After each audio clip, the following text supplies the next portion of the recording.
For safety reasons, aircraft engines have built-in redundancy features, like dual spark plugs and dual ignition systems, so that vital components have a backup. Rising gas prices and eco-awareness are compelling manufacturers to build aircraft engines that are more efficient and less polluting.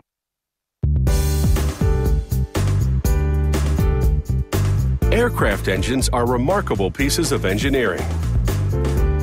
To build a four-cylinder engine, a worker wraps abrasive tape around what's called a bearing journal on a crankshaft.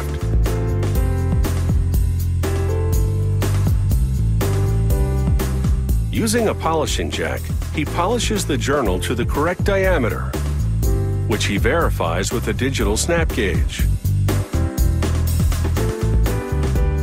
An operator then oils the journal and attaches a connecting rod.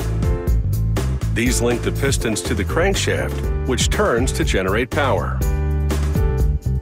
Then he applies gasket sealant on the edge of the crankcase and silk thread that acts like a gasket, so when the two halves of the crankcase are joined, the engine won't leak oil.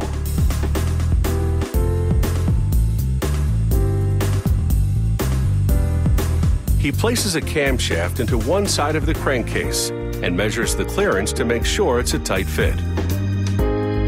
Then he oils it to ensure there is no friction. They place the crankshaft and rod assembly into the crankcase, then join the two halves together.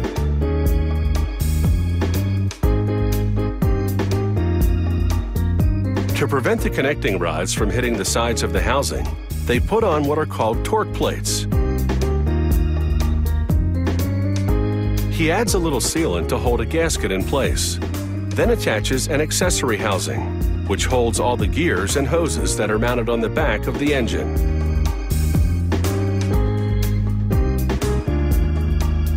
He installs the sump that holds the oil supply, then attaches a piston to each connecting rod.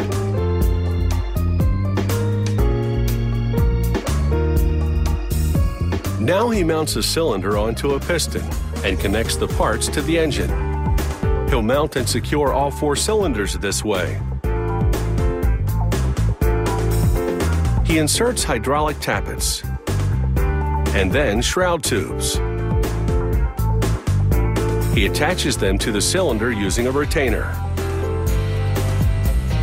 He inserts a push rod into each tube and fits a rocker arm onto each rod, completing the cylinder and valve action assembly.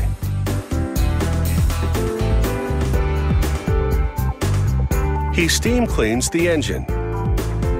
Then he paints it with rust-proofing enamel paint. Next come the spark plugs, one on the top and one on the bottom of each cylinder. He grounds and then installs two magnetos. These devices generate the electricity for the spark plugs, which ignite the fuel in the cylinder.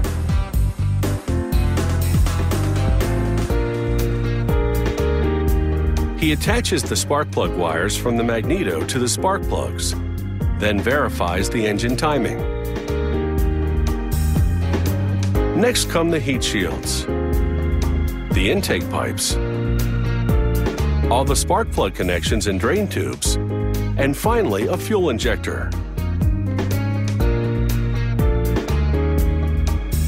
An operator then attaches a testing propeller to the engine to keep it cool during testing. He runs the engine using controls like a pilot would use and certifies everything from engine speed and temperature to fuel pressure and airflow. Hours later, he checks the oil filter for signs of foreign material or contamination. And this engine passes the test. A worker then puts preservative oil into the cylinders. This special oil safeguards the engine en route to the customer, whether they be general aviation manufacturers or individual owners. Once installed in the airplane, and after the standard pre-flight checks are done, the four-cylinder engine allows the pilot to take to the clear blue skies in total confidence.